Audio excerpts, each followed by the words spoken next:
Welcome to NBS Law College and ठीक है Indian contract act. ठीक है, फर्स्ट पेपर है एलएलबी सेकेंड सेमेस्टर का और हम लोग को करना है शॉर्ट रिवीजन। ओके, चलो शुरू करते हैं। तो सीरीज में फर्स्ट क्वेश्चन जो है वो है क्षतिपूर्ति की संविदा को परिभाषित कीजिए और इसके आवश्यक तत्वों की विवेचना कीजिए। ओके, नाउ क्षतिपूर्ति की संविदा और प्रत्याभूति की संविदा में अंतर स्पष्ट कीजिए। ठीक, नाउ इंग्लिश में क्या होगा? देखो मैंने लॉन्ग बनाया हुआ है, 10 मिनट का वीडियो, बहुत लॉन्ग नहीं है, पहले से बनाया हुआ है। ठीक है, क्षतिपूर्ति की संविदा, इंडेमनिटी की संविदा, ठीक है, और इसका और गारंटी की संविदा में अंतर देखना है। तो क्षतिपूर्ति जैसा हमने कोर्ट में भी पढ़ा हुआ है, क्षतिपूर्ति का सीधा सा मतलब होता है किसी को कोई क्षति हो, ठीक है ना, और उसकी क्या करनी हो, पूर्ति करनी हो। नाउ टॉर्ट में जो क्षति होती है वो लीगल राइट से संबंधित होती है और इसमें जो क्षति हो रही है कॉन्ट्रैक्ट से संबंधित होगी। ठीक, सो सेक्शन 73 आई थिंक 73 या 75 है, फर्स्ट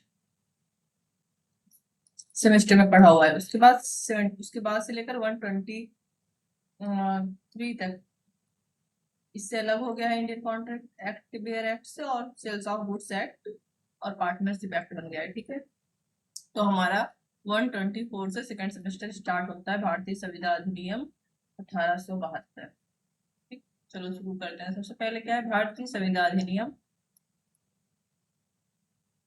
की धारा 124 में क्षतिपूर्ति को परिभाषित किया गया है। ठीक है, हमेशा हम कहते हैं परिभाषा याद करो, जरूर याद करो, उसी से तुम्हारा एलिमेंट्री निकलेगा। देखो, जब कोई व्यक्ति दूसरे व्यक्ति को तो उसकी किसी हानि से जो उसने किसी पक्ष द्वारा या किसी कार्य करने या करने के कारण भुगती हो की पूर्ति करने के लिए वचन देता है, तब ऐसी संविदा को क्षतिपूर्ति की संविदा कहा जाता है। वाह, ये तो हमने पढ़ लिया ना, बोल क्या रहा है ये।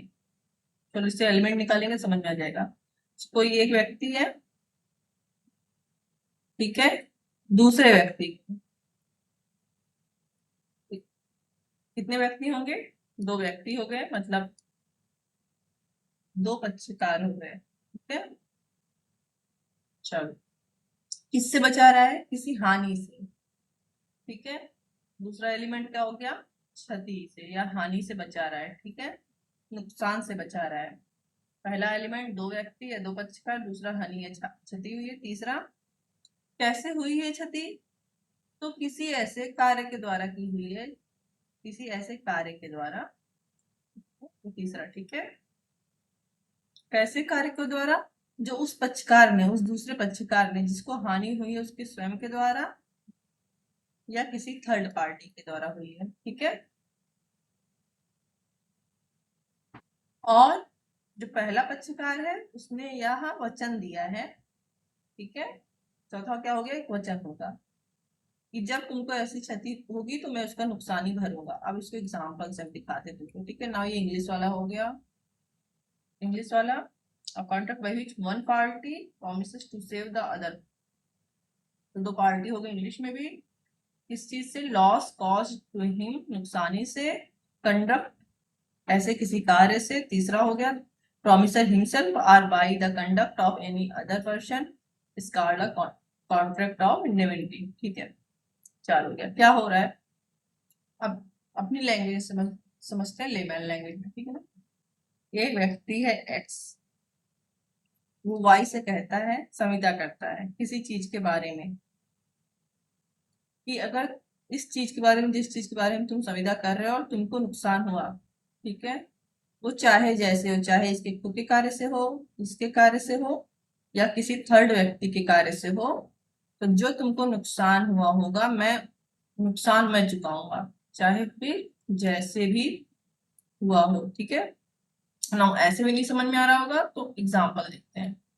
LIC, ठीक, एक्स है LIC कंपनी का मालिक है, वाई है, इससे LIC की संविदा करता है ना, ये बोल रहा है। एक पक्षकार दूसरे पक्षकार से क्या कर रहा है? संविदा। मान लो इन्होंने क्या किया, कार का LIC कराया आपने, ठीक है। तो LIC में क्या होगा कि अगर कार को कोई नुकसान होगा, चाहे फिर इनके कार्य से हो, चाहे फिर इनके कार्य से हो, ठीक है, या कोई थर्ड पार्टी कार को नुकसान पहुंचा दे, तो उस बीमा का उस नुकसान की क्षतिपूर्ति कौन करेगा? एक्स करेगा, ठीक है। यही हुआ ना? ओके, चलो अब देखते हैं क्षतिपूर्ति की आवश्यक तत्व, इसेंशियल एलिमेंट्स। ठीक है, तो हमने पहले देखा जब एक पक्षकार के कार्य से दूसरे पक्षकार को क्या हो रहा हो, नुकसान हो रहा हो। परिभाषा मैंने बोला बहुत अच्छे से पढ़नी चाहिए, उसी से एलिमेंट निकलता है। तो कितने पक्षकार हुए? दो। तो पहला पक्षकार कौन होगा? दो। एक जो हानि की पूर्ति करता है, जो वादा करता है, हमारे एग्जाम्पल में कौन था? जो LIC मान लो कंपनी हुई, ठीक है, एग्जाम्पल में। और जिसको हानि की पूर्ति करता है, इंग्लिश में कहेंगे इंडेमनीफायर, ठीक है। और इंडेमनीफाइड कहेंगे जिसे क्षति से बचाया जा रहा है, जैसे LIC होल्डर, है ना, जिसकी कार का LIC हुआ है और उसका नुकसान होने पर कौन क्षतिपूर्ति देगा? तो जिसने संविदा की थी LIC कंपनी से, है ना, बीमा कंपनी। LIC से अच्छा इसका एग्जाम्पल लें, ठीक। चलो दूसरा क्या था? LIC कंपनी वाला था एक्स, और वाई से जो जिसका कार था, वही एग्जाम्पल सेम चल रहा है ना। ये LIC होल्डर है, इसने अपने कार का बीमा कराया हुआ है, और ये क्या है? LIC वाला है, ठीक है, कि अगर तुम्हारे कार को नुकसान होगा तो उसकी मरम्मत मैं कराऊंगा, जो क्षतिपूर्ति होगी उसकी नुकसानी मैं कराऊंगा, इसका मैं वचन देता हूँ थ्रू कॉन्ट्रैक्ट, ठीक है, संविदा के थ्रू। इसका मैं क्या देता हूँ? वचन। तो पहला एलिमेंट था दो पक्षकार, दूसरा एलिमेंट क्या होगा? संविदा के द्वारा वचन देना, ठीक है।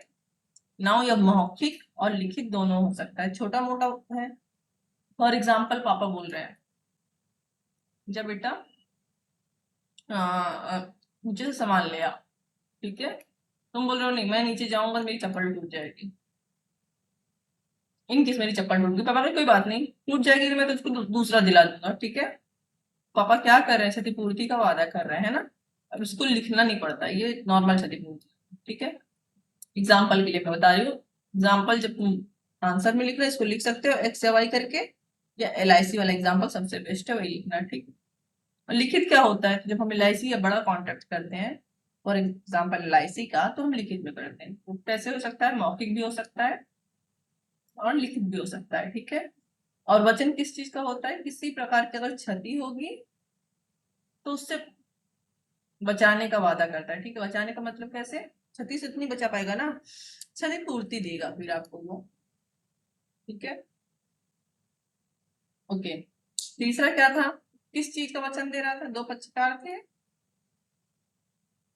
एक पक्षकार दूसरे को वचन दे रहा था किस चीज से बचाने का? क्षति या हानि या नुकसान से बचाने का, है ना।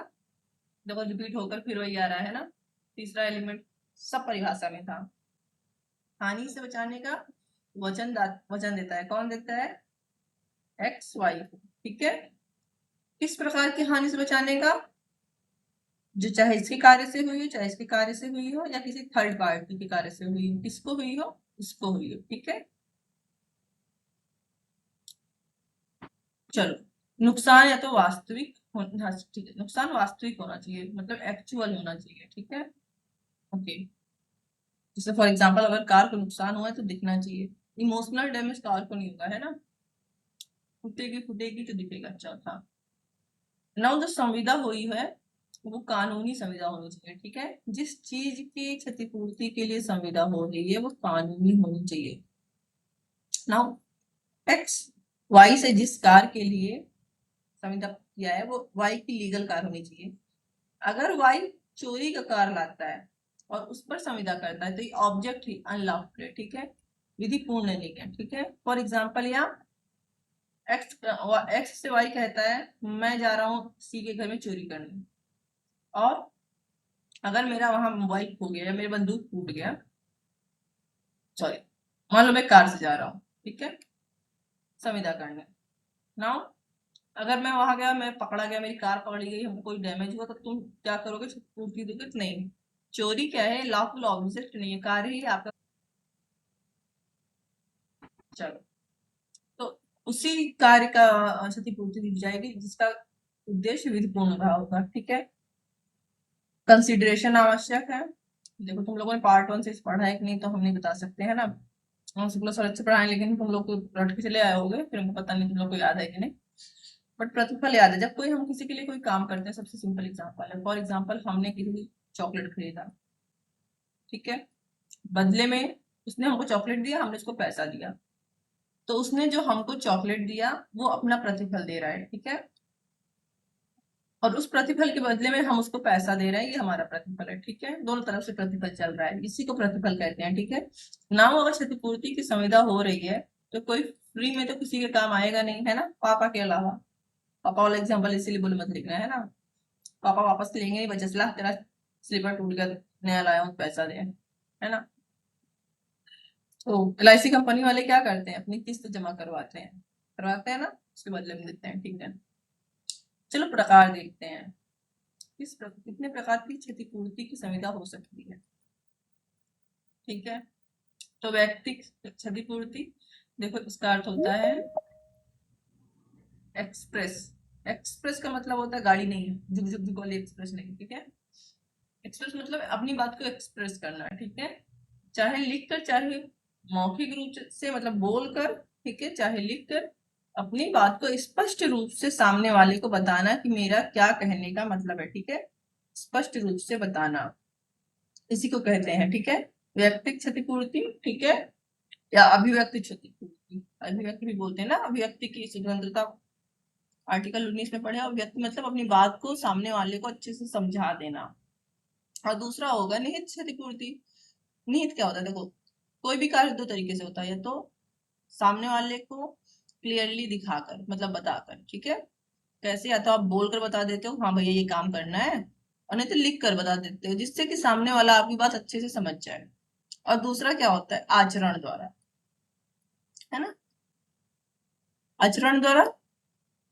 फॉर एग्जाम्पल हमने किसी से कहा भैया, हाँ ठीक है, ऑटो वाला जा रहा है रोड पे, भैया पैगापुर चलोगे, बोला हाँ, नहीं वो कुछ नहीं बोला, भैया तुमने हाथ दिखाया ऐसे, मतलब पैगापुर के साइड में, बोला बैठ जाओ।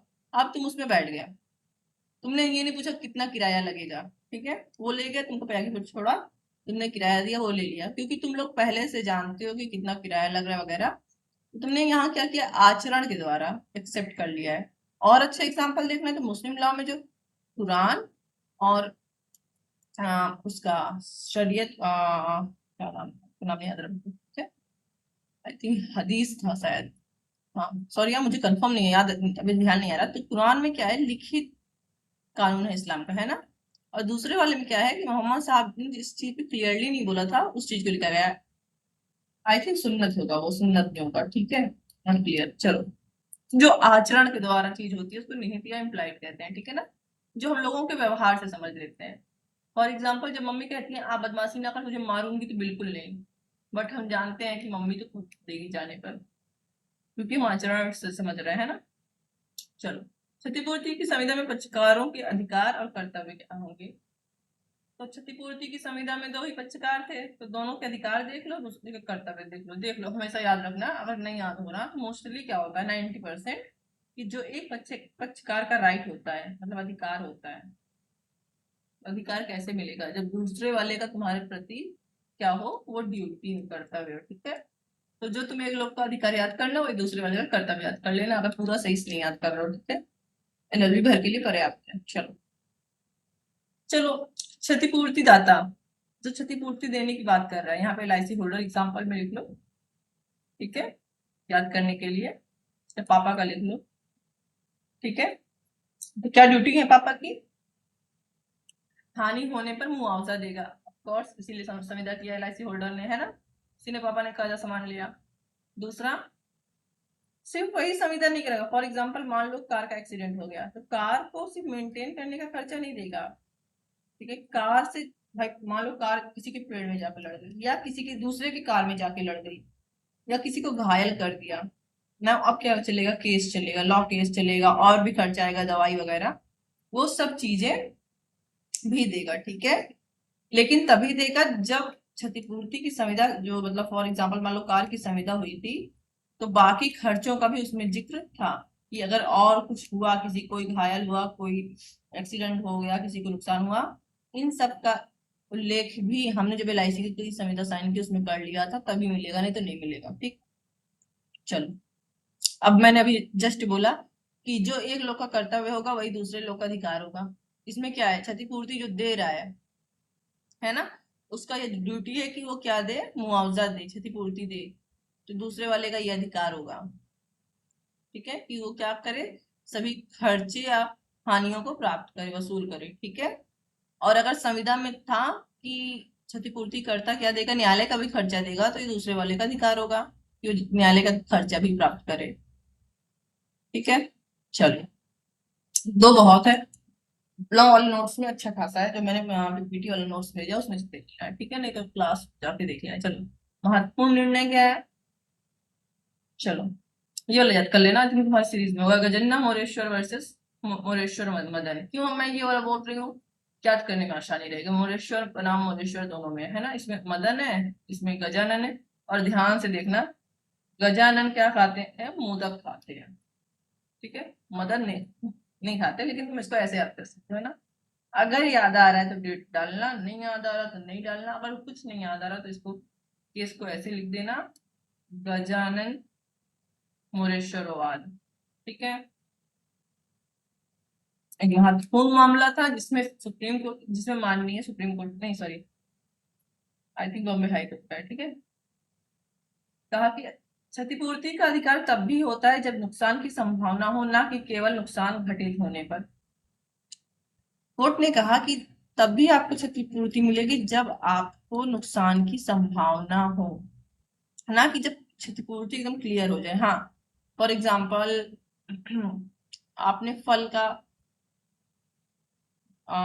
समुद्र से ले जाने के लिए फल का क्या किया, LIC करा, इतना बड़ा बड़ा कंटेनर जो समुद्र में जाता है, हर सामान का वो होता है, बीमा होता था। मान लो बाई चांस कहीं समुद्र में सामान डूब गया तो लोगों को नुकसान ना हो। ठीक है, अब मान लो सामान डूब गया, LIC हुई, लेकिन तब तक नेवी पहुंची, उसने सामान को बचा लिया, सामान बाहर आ गया, नुकसान तो कुछ नहीं हुआ, है ना, क्षतिपूर्ति की संविदा के अनुसार। बट इस एग्जाम्पल में अगर देखो, ये सेम कहानी से एग्जाम्पल की नहीं, बट मैं एग्जाम्पल बता रही हूँ। ठीक है, वो फल सड़ने की संभावना बढ़ गई है, ठीक है, क्योंकि पानी में खराब हो सकता है ना।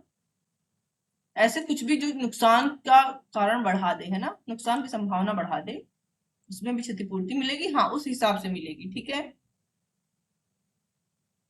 तो एक केस और है, इसको देख लेना, एक केस पर्याप्त है।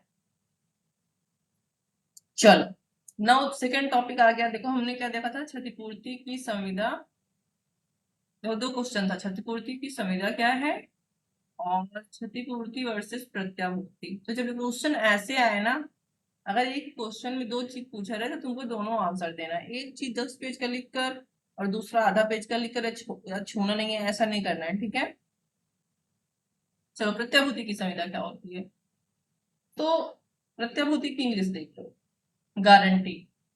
ठीक है ना, ये कपड़े वाली गारंटी नहीं है। ठीक है, कि 6 महीने तक नहीं खराब होगा तो लाके वापस कर देना। दुकानदार कहता है ले जाओ, चप्पल पहनो, टूट जाएगा अगर 1 महीने में तो वापस कर देना। हाँ भैया, 1 महीने में घिस जाएगा, एक दिन में अगर मिट्टी लग जाती है तो वापस नहीं लेते, कितना फेंकेंगे ना। ले जाओ भैया, अगर 1 साल में टूट गया तो वापस कर देना, हाँ हाँ कर लेना, दूसरे दिन ही नहीं लेते। अगर घर पे जाके सिर्फ साइज भी छोटा बड़ा हो गया तो ठीक है, चल छोड़ो, सबका अपना तरीका है बिजनेस करने का। क्षतिपूर्ति की संविदा 124 में थी, ठीक है, और 126 में आती है प्रत्याभूति की संविदा। ठीक है, प्रत्याभूति गारंटी। नाउ, प्रत्याभूति की संविदा वह संविदा है जिसके अंतर्गत कोई व्यक्ति किसी तीसरे पक्ष द्वारा किसी ऋण या दायित्व को निभाने की गारंटी देता है। LIC की संविदा क्या थी, एक्स था, वाई था, दोनों के बीच संविदा हुई, दो पक्षकार हैं। ठीक, ये इनको गारंटी दे रहा है, तुमको अगर किसी कार्य से नुकसान हुआ, जिस चीज की हम संविदा कर रहे हैं, चाहे मेरे कार्य काम से, चाहे तुम्हारे कारण से, किसी थर्ड पार्टी के कारण से तुमको नुकसान हुआ, मैं तुमको क्षतिपूर्ति दूंगा। ठीक है, बट गारंटी में क्या होता है, इसमें 3 पक्षकार होते हैं। ठीक है, देखो इसमें साफ साफ लिखा है, किसी तीसरे पक्ष द्वारा, है ना, ऋण या दायित्व को निभाने पर दूसरा एलिमेंट होता है कि गारंटी देता है। क्या है, 3 एलिमेंट देखते हैं, 3 पक्षकार है। ये दुकान वाला है, ठीक है, ये है मेरी बिटिया रानी, ये हूं मैं, ठीक है। चलो, ये रोज वहां पहुंची रहती, पोला बेचता है, ठीक है, मेरे बगल में वहाँ गाँव में था, पोला बेचती थी। कुछ नहीं, इसको पचास 1 रुपए का ये आता है, इसको बहुत पसंद है, कुछ इतना अच्छा चीज बेचती थी, कुछ नहीं पसंद था, ठीक है। अब मैंने दुकानदार से क्या कहा, ठीक है भैया ये सामान लेने आया करो, इसको सामान दे दिया करो और इससे पैसा ले लिया करो, 2.5 साल की तो है ये, है ना। मतलब एज यहाँ नहीं लिखेंगे, छोड़ो, मैं एग्जाम्पल बता रही हूँ। लेकिन अगर इसने पैसा तुमको नहीं दिया और तुमको नुकसान हुआ तो इसके बदले में मैं तुमको पैसा दूंगी, ठीक है। तो यहाँ पे 3 पक्षकार हो गए, ए बी और सी, ठीक है। इन दोनों के बीच कोई कार्य हो रहा है जिससे अगर बी को नुकसान हुआ तो बी और सी के बीच ये संविदा है कि सी बोल रहा है कि अगर तुम्हारे ए के कार्य से तुमको नुकसान होगा तो मैं तुम्हारी क्षतिपूर्ति भरूंगा, ठीक है। तो सबसे अच्छा यही हो, दुकानदार पे बिटिया रानी जाती है, सामान लेकर चली जाती है और मैं क्या करती हूँ, मेरा छोड़ो, मेरा एग्जाम्पल छोड़ो। पापा है, वो दुकानदार से बोलती है जो मेरा गोलू आएगा लेने उसको दे देना और जो तुम्हारा हिसाब किताब होगा मैं चुका दूंगा अगर गोलू ने पैसा नहीं दिया, ठीक है। ये गारंटी, मैं गारंटी देता हूँ अपने बच्चे, ठीक है। चलो, आवश्यक तक तो क्या हो गए, तो पहले हमने देख लिया, एक गोलू, एक पापा और एक दुकानदार, कितने पक्षकार हो गए, 3 पक्ष हो गए। तो सबसे पहला पक्ष होता है प्रिंसिपल डेप्टर, दूसरा होता है क्रेडिटर और तीसरा होता है श्योरिटी गारंटर, ठीक है। प्रिंसिपल डेप्टर कौन होता है, देखो, दुकान वाला, ठीक है। सॉरी, गारंटर नीचे से देखते हैं, पापा हो गए। श्योरिटी जो गारंटी दे रहा है, ठीक है, क्या दे रहा है, जो गारंटी दे रहा है कि मैं जो प्रत्याभूति दे रहा है कि मैं नुकसान को चुकाऊंगा, उसको बोलेंगे श्योरिटी या गारंटर, ठीक है। क्रेडिटर कौन हो गया, जो सामान ले रहा है, गोलू हो गया, ठीक है। सॉरी यार, जरा सा गलत करते हैं, एक मिनट,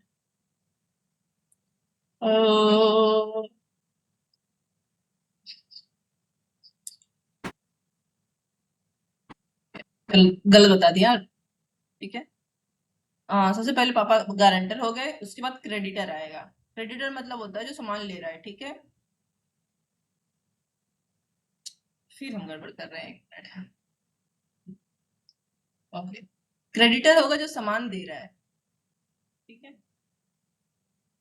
यहाँ कौन होगा, दुकानदार होगा, ओके, दुकानदार ने दुकानदार होगा, ठीक है।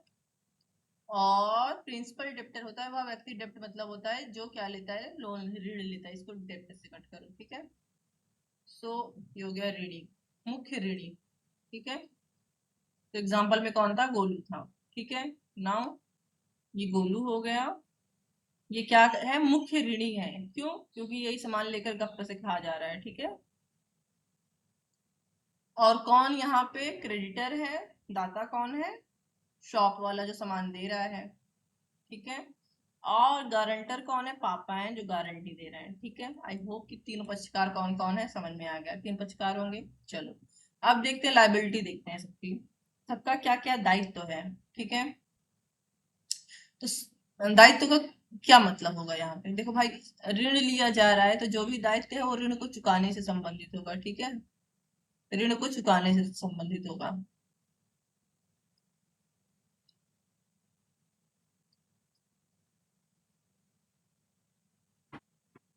चलो, तो प्रधान दायित्व तो उसी व्यक्ति का होगा जो ऋण ले रहा है। अगर पापा दुकानदार को बोल दें कि जो जो गोलू लेगा वो दे देना, तो गोलू पूरा दुकान ही उठा ले जाएगा, है ना। तो पापा एक लिमिट लगा देंगे कि इतने से ज्यादा का सामान मत देना, या पहले गोलू से पैसा मांगना, अगर गोलू के पास नहीं रहेगा तब मैं दूंगा, ठीक है। नहीं तो गोलू पापा से पैसा लेकर गया सामान लाने, पैसा जेब में रखा और सामान लेकर चला आया, पापा को डबल पैसा देना पड़ेगा। तो जाहिर सी बात है जो मुख्य ऋणी है, जो गोलू है, उसका प्रथम दायित्व है कि वो क्या करे, ऋण को चुकाए। ठीक है, आई होप कि समझ में आया। उसके बाद लायबिलिटी ऑफ डिफॉल्ट, मान लो कि नहीं चुकाता है गोलू, नहीं है उसके पास, है ही नहीं, ठीक है, गोलगप्पा खा खा के खत्म कर दिया जो उसके पास पैसा था, तब कौन चुकाएगा ऋण? ऑफ कोर्स जो गारंटी दिया है। जब गोलू नहीं चुकाया तो कौन चुकाएगा? पापा चुकाएंगे। ठीक है, क्योंकि भैया दुकानदार बोलेगा आपका बेटा तो नहीं चुकाया, आप चुकाओ ना, तो दूसरा दायित्व किसका है? गारंटर का है। ठीक है, कि अगर गोलू पैसा नहीं दे रहा तो कौन देगा? मुख्य गारंटर देगा। नाउ गारंटी कैसी दी जा सकती है? देखो, चूंकि गोलू वाला एग्जांपल तो क्या है, वो है गारंटी मोस्टली रिटेल में होनी चाहिए अगर बड़ी चीज की गारंटी है। ठीक है, क्योंकि जब संविदा करेंगे तो रिटेल में होना चाहिए, बट ओरल में भी मान्य होता है अगर छोटी मोटी गारंटी है। ठीक है, लेकिन हम यहाँ पे लिखित कर दे रहे हैं। ओरल में भी अब पापा तो जाके दुकानदार से संविदा करेंगे नहीं ना, छोटी मोटी गारंटी के लिए होता है। ठीक है, अब सहमति और विचार देखेंगे कि जब दुकानदार बोला मैं गोलू को सामान दूंगा, पापा बोले ठीक है मैं पैसा दूंगा अगर गोलू नहीं देगा, और गोलू बोला ठीक है पापा मैं ले लूंगा, तो तीनों की सहमति आवश्यक होती है। मान लो पापा बोल रहे मैं पैसा दूंगा, गोलू कहेगा नहीं पापा पैसे मत लेना, वापस बात नहीं करता मैं अपना पैसा खुद चुकाऊंगा। या दुकानदार कह रहा है नहीं, गोलू कह रहा है पापा से पैसा ले लेना, पापा कह रहे हैं मुझसे ले लेना, दुकानदार कह रहा है नहीं गोलू लिया है गोलू ही देगा, ऐसा नहीं होगा। ठीक है, तीनों पक्षकार आपस में सहमत होने चाहिए इस संविदा के लिए। चलो, क्षतिपूर्ति और प्रत्याभूति की संविदा में अंतर देखते हैं, difference between indemnity and guarantee. ठीक है, सो बिंदु पॉइंट देख लेते हैं, पॉइंट क्या होगा? क्षतिपूर्ति की संविदा और प्रत्याभूति की संविदा। ठीक है, सो सबसे पहला डिफरेंस क्या है? पॉइंट क्या होगा? देखो ये थोड़ा सा मैंने लाइन नहीं किया हुआ है लेकिन यहाँ समझ में आ जाएगा। ठीक है, दो पक्षकार होते हैं किसमें? क्षतिपूर्ति की संविदा में। ठीक है, क्षतिपूर्ति क्षतिपूर्तिकर्ता और क्षतिपूर्ति प्राप्तकर्ता। ठीक है, दाता और प्राप्तकर्ता। जबकि प्रत्याभूति की संविदा में तीन पक्षकार होते हैं, principal debtor, creditor and surety. पहला अंतर यही हो गया, मतलब जो पहला तत्व है पक्षकार का वो दोनों में पहला अंतर हो जाएगा, है ना, है ना, एक में दो होगा क्षतिपूर्ति में, एक में प्रत्याभूति में तीन होगा। प्राथमिक दायित्व क्या था? तो सो प्राथमिक दायित्व क्या था? जब क्षतिपूर्ति की संविदा हुई थी तो मूल ऋणी, सॉरी जो एलआईसी का मालिक था क्योंकि दो ही पक्षकार थे, है ना, एक एलआईसी करने वाला एक एलआईसी होल्डर वाला, तो इसका मेन दायित्व था। जबकि इसमें तीन पक्षकार होते हैं, गोलू हो गया उसका प्राथमिक दायित्व होगा मुख्य डिप्टर का, ठीक है, प्रिंसिपल डिप्टर का, और उसका द्वितीय दायित्व होगा गारंटर का, जो कि एग्जाम्पल में पिताजी थे। ठीक है, तो इसमें दो लोग का दायित्व बन रहा है, इसमें एक लोग का दायित्व बन रहा है, ये अंतर हो गया। सो जो जो तुमने एलिमेंट पढ़ा है वही होगा। उद्देश्य क्या होता है? क्षतिपूर्ति की संविदा में हानि की पूर्ति की जाती है। ठीक है, वाई को जो नुकसान हुआ है उसकी क्षतिपूर्ति एक्स करेगा। जबकि प्रत्याभूति की संविदा में गारंटी दी जाती है कि अगर शॉपकीपर को कि अगर गोलू के काम से गोलू ने अपना ऋण नहीं चुकाया तो वो ऋण मैं चुकाऊंगा। ठीक है, उदाहरण क्या है? तो क्षतिपूर्ति की संविदा हो गई बीमा पॉलिसी, बैंक गारंटी इत्यादि, और प्रत्याभूति की संविधा हो गई छात्र ऋण। ठीक है, क्षतिपूर्ति और प्रत्याभूति का व्यवहार प्रैक्टिकल एग्जांपल देख लेते हैं। ठीक है, थोड़ा सा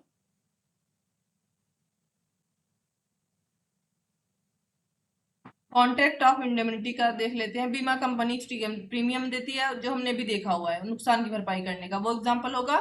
और प्रत्याभूति गारंटी की संविधा क्या हो गई?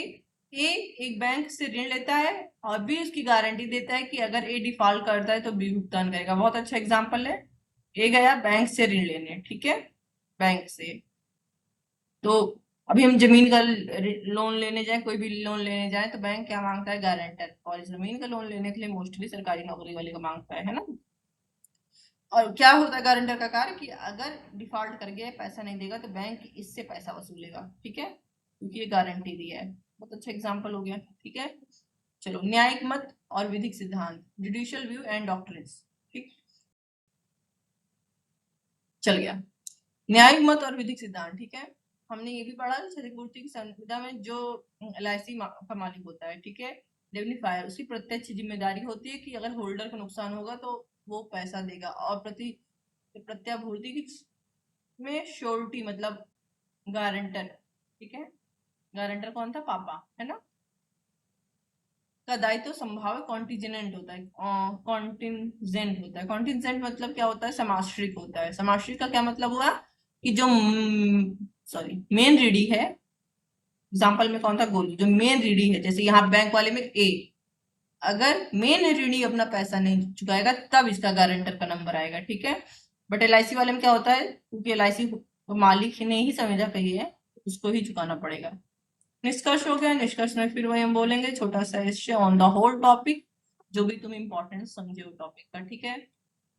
चलो, ये हो गया पहला क्वेश्चन, थोड़ा लंबा था बट इससे तुम्हारे 3-4 क्वेश्चन बन जाएगा, ठीक है। इससे प्रत्यभूति की संविदा भी अलग से बन सकती है, दोनों में अंतर बन सकता है, शॉर्ट नोट। चलो तुम लोग क्वेश्चन पूछ लो, दूसरा टॉपिक फिर ये वाला क्लास लेते हैं, फिर अगला टॉपिक में कल ये करेंगे, तो शाम को रात में जब भी करेंगे। चलो, उपनिधान और उपनिधाता उपनिहिति। देखो, उपनि सब में तुमको क्या याद रखना है, धीन, उपनिधान, ये उपनिधान होगा बेटा, ठीक है, निधान, ठीक है। में धान होगा, एक में धाता होगा और एक में हिति होगा, ठीक है। और आवश्यक तत्व देखना है, तो आवश्यक तत्व जब तुम डेफिनेशन देखोगी वहीं आ जाएगा, फिर तुमको उसी में से आवश्यक तत्व निकाल के अपने लैंग्वेज में एक्सप्लेन करना है, ठीक है। चलो पहले परिभाषा देख लेते हैं। सो सेक्शन 148 देखो, 124 क्षतिपूर्ति, 126 प्रत्याभूति, उसके बाद सीधे 148, ठीक। उपनिधान देखना है, बेल, देखो तीनों शब्द में बेल आ रहा है, ठीक है, बेल बेल बेल। धान वाले में मिंट आएगा, मिंट का धान हो गया। उसके बाद एक में अर आएगा और एक में ली आएगा, ठीक है, ल और ली, ठीक है, मिंट और वार, और एक में डबल ए, इंग्लिश वाले के लिए, और हिंदी वाले के लिए धान, धाता। चलो, एक्स्ट्रा शब्द हो गया। उपनिधान देखते हैं, क्या है उपनिधान। Section 148 of Indian contract act 1872 के अनुसार, ठीक, जब कोई व्यक्ति किसी व्यक्ति को किसी अन्य व्यक्ति को जब कोई व्यक्ति किसी वस्तु को, तो पहला एलिमेंट हो गया कोई व्यक्ति, दूसरा हो गया किसी वस्तु, वस्तु हो गई, किसी अन्य व्यक्ति को किसी विशेष प्रयोजन हेतु देता है, तो किसी अन्य व्यक्ति को मतलब एक दूसरा पक्षकार हो गया, ठीक है।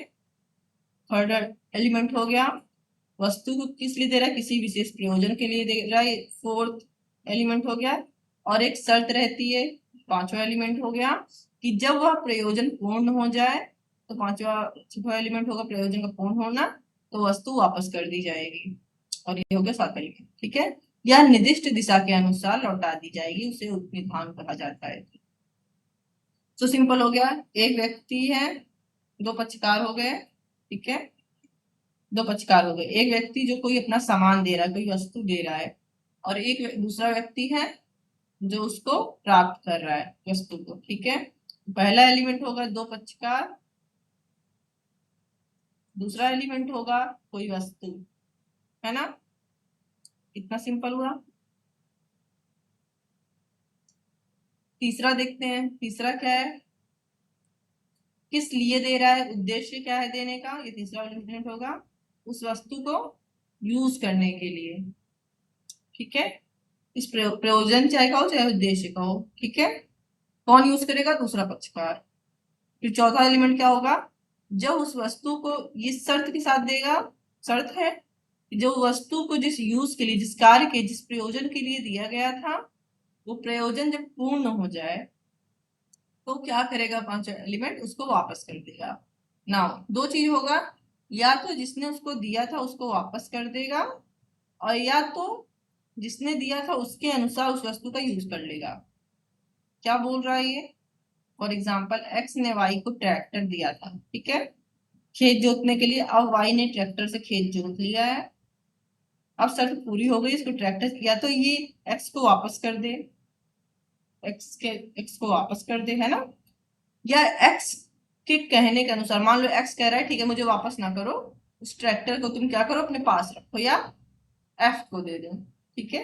तो उस अनुसार कार्य करे जैसा कि वस्तु का मालिक निर्देश दे रहा है। ठीक, तो ये जो संविदा है, वस्तु को यूज करने के लिए किसी को देना और फिर वापस ले लेना, है ना, इसी को उपनिधान, उपनिधान कहते हैं। ठीक है, उपनिधान की संविदा, धान धान बार बार बोल रही हूँ ताकि तुम कंफ्यूज ना हो, धान की संविदा कहते हैं, धान छाने वाला धान, उपनिधान याद करने के लिए। इंग्लिश में किसका कहेंगे? मिंट, बेलमेंट की। ठीक है, चलो एक मिनट सो क्या था, चलो जो ये संविदा थी इसी को बेलमेंट कहेंगे। ठीक है ना, नाउ धान हो गया, धान की संविदा हो गई, मिंट की संविदा हो गई, जो जो सामान को दे रहा है मालिक, ठीक है, वो धाता हो गया, उपनिधाता, धाता, धाता नहीं याद आ रहा तो दाता लिखना तुमको, धाता है याद करना, दाता, दाता मतलब जो देता है।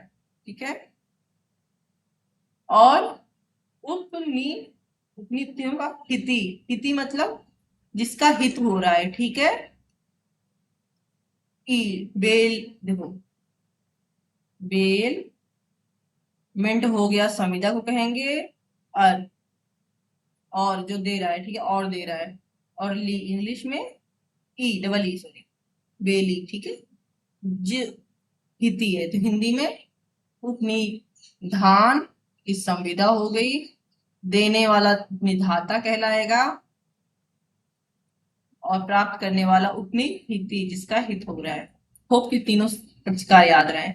तो एलिमेंट में हो गया ना तीन, सॉरी दो पक्षकार होंगे। ठीक है, क्योंकि ये तो संविदा है ना, उपनिधान, पक्षकार थोड़ी है। ओके, वह वस्तु जो व्यक्ति जो वस्तु को किसी प्रयोजन हेतु दूसरे को सौंपता है उसे उपनिधाता कहते हैं। ठीक है, और जिस व्यक्ति को सामान दिया जाता है उसे उपनिहिति कहते हैं। और चलो उपनिधान बेलमेंट के आवश्यक तत्व तो देख लेते हैं। तो वस्तु की सुपुर्दगी आवश्यक है,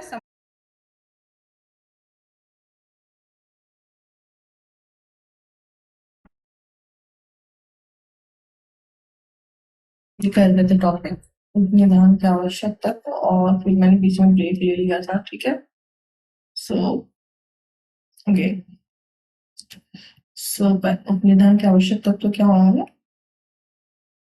तो वस्तु की सुपुर्दगी आवश्यक है ना, वस्तु का क्या है, सुपुर्दगी करना चाहिए, कौन करना करेगा? उपनिधाता जो है उपनिहिति को करेगा। ठीक है, इसलिए ताकि उस वस्तु का उपनिहिति क्या कर सके, यूज कर सके ना। ये भौतिक या प्रतीकात्मक रूप से वस्तु का नियंत्रण उपनिहिति को सौंपा जाना चाहिए। ठीक है, सुपुर्दगी कर रहा है स्वैच्छिक होनी चाहिए, किसी दबाव में, किसी प्रभाव में, ठीक है, किसी धमकी इत्यादि के कारण नहीं होना चाहिए, अपने मन से वो दे रहा है। ठीक है, now there is a case Kalia Perumal Pillai versus विशाल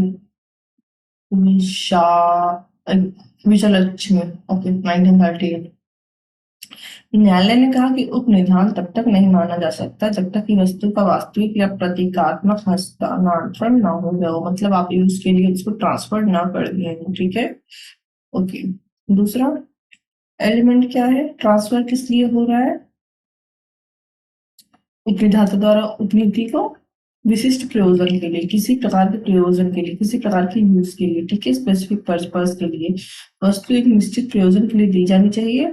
ठीक है, ऐसा प्रयोजन क्या होना चाहिए, स्पष्ट और परोक्ष रूप से ज्ञात होना चाहिए। फॉर एग्जाम्पल, मान लो एक्स अपना ट्रैक्टर वाई को यूज के लिए दे रहा है, तो किस कार्य के लिए दे रहा है, मिट्टी ढोने के लिए, पत्थर ढोने के लिए, खेत जोतने के लिए, ये स्पष्ट होना चाहिए कार्य। ठीक है, और तीसरा तत्व क्या है, कार्य पूरा होने के बाद वाई को वो वस्तु लौटानी ही पड़ेगी एक्स को, या एक्स के अनुसार उसको, जैसे मतलब फॉर एग्जाम्पल अगर एक्स बोल दे मुझे ट्रैक्टर न देकर तुम क्या करो, एक्स को दे दो, या उस समय तक अपने पास रखो, जो उपनिधाता कहे उस हिसाब से उपनिधि उस वस्तु का क्या करेगा, विस्तारण करेगा। ठीक है, चलो, वॉलेंट्री कॉन्ट्रैक्ट होना चाहिए, वस्तु देने वाला और लेने वाला दोनों के बीच स्वैच्छिक रूप से कॉन्ट्रैक्ट होना चाहिए। ठीक है, स्वतंत्र सहमति आवश्यक है क्योंकि ये संविदा हो रही है। ठीक है, नाउ केवल चल संपत्ति ही यूज हो सकती है, क्योंकि अचल संपत्ति एक्स वाई को दे सकता है। ठीक है, यहाँ अचल संपत्ति की बात नहीं हो रही है। ठीक है, और इतना याद रखना है। चलो उपनिधान के प्रकार देख लेते हैं। सो परिचालन शहीद उपनिधान, इसका क्या अर्थ होगा?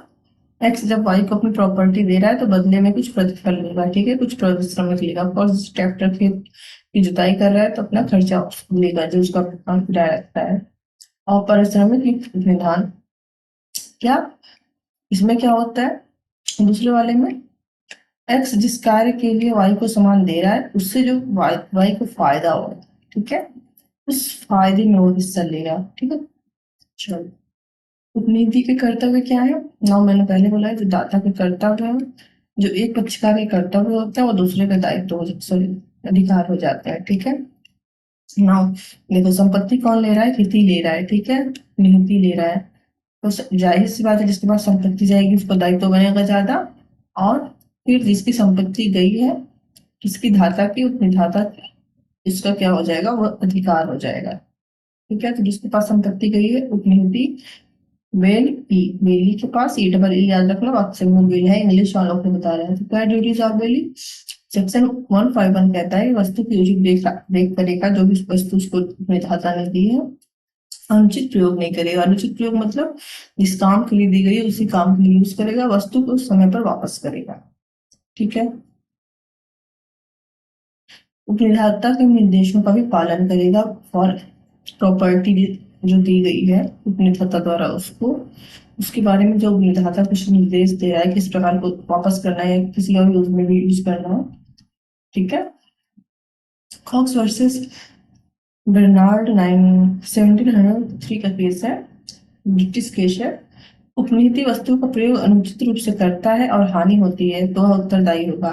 एक्स ने जिस कार्य के लिए वाई को वस्तु दी वैसा ना करके किसी अन्य चीज में उसने वो वस्तु यूज की और वस्तु को नुकसान हो गया। अब उपनिधि, ठीक है, बेली जो है बेलर को क्या देगा? क्षतिपूर्ति देगा। चलो अब उपनिधाता के कर्तव्य देखते हैं। ठीक है, जिसकी संपत्ति है, जिसने संपत्ति दी, अपनी प्रॉपर्टी दी है, वो जो संपत्ति दे रहा है उस संपत्ति में किसी प्रकार का अगर दोष है, कमी है, फॉर एग्जाम्पल अगर ट्रैक्टर दे और ट्रैक्टर में किसी प्रकार की कमी है तो हिति को क्या दे? उसकी जानकारी देगा। ठीक है, उपनीति को हुए खर्च की प्रतिपूर्ति करेगा। मान लो जो संपत्ति दी थी उसमें कोई कमी थी जिसके कारण क्या हो गया? हिति को कोई नुकसान हो गया, उसका खर्चा उपनिधाता को देना पड़ेगा। ठीक है, उपनीति को मुआवजा भी देना पड़ेगा यदि उसका नुकसान हुआ है तो। ठीक है ना, उपनिधान के प्रकार, सॉरी उपनिधान, उपनिधान के अधिकार। ठीक है, उपनिधान में अधिकार लिख लेंगे, उपनिधान में पक्षकार, पक्षकारों के अधिकार। अभी तक हमने क्या देखा? ड्यूटी देखी थी। ठीक है, rights under bailment of parties, या right of parties under bailment. चलो सबसे पहले बेली का अधिकार देख लेते हैं।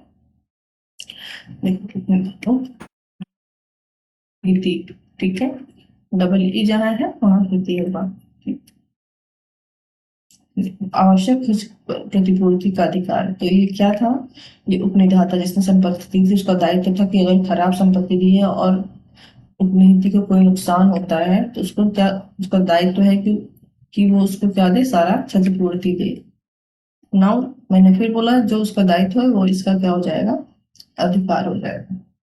ठीक है, ये वाला टॉपिक देखना नहीं है, आप दोनों का दायित्व याद कर लो और फिर उसका अधिकार लिख लो। अब देखो बेयर का अधिकार, तो बेली का ये दायित्व है कि संपत्ति को वापस करे, है ना, मतलब खेती का ये दायित्व है कि संपत्ति को वापस करे, तो धाता के अधिकार है कि क्या करे? संपत्ति को वापस प्राप्त करे। चलो संपत्ति के आधार क्या होते हैं? सॉरी, समाप्ति के आधार क्या होता है? टर्मिनेशन ऑफ बेलमेंट कैसे होगा? कैसे सॉरी उपनिधान किस की समयता समाप्त हो जाएगी।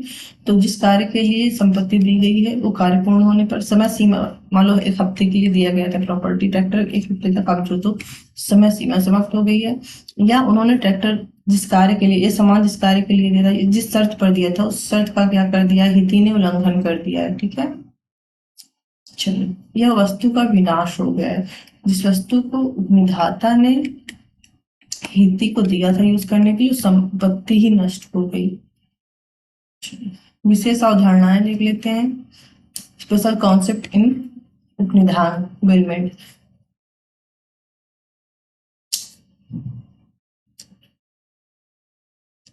Lease versus bailment.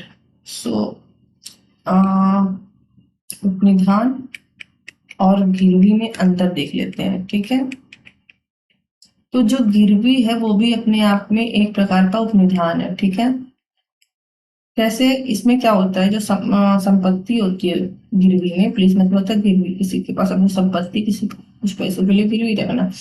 ठीक है, तो इसमें क्या करा, संपत्ति को पैसे के लिए, मतलब कि कुछ पैसे के लिए गिरवी रखा जा रहा है। ठीक है, नाउ अंतर यहाँ देख लेते हैं।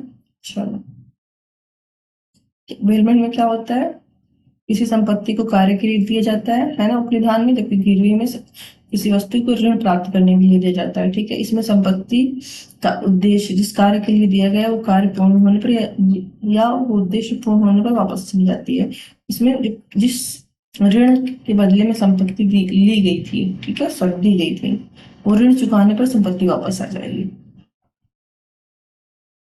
चलो एक निर्णय देख लेते हैं। तो हमने ऊपर ही देखा था, बॉक्स पर नाम, बेर्नार्ड उपनिधाता के बिना लाभ की भी पूर्ति जिम्मेदार होता है यदि वह वस्तु को हानि पहुंचाए। दोनों के सामने ऊपर देखे थे। सो निष्कर्ष कंक्लूजन हो गया। कंक्लूजन चाहो तो ये रख लो, नहीं तो फिर मैंने में क्या छोटा सा इससे जो आपने ऊपर पढ़ा हुआ है, इसको आप शॉर्ट में आप उसका क्या इम्पोर्टेंस समझते हैं वही आप कंक्लूजन में लिखोगे। आज के लिए इतना ही, अगली क्लास में हम नेक्स्ट क्वेश्चन करेंगे। ठीक है, तब तक के लिए बाय बाय। ओके।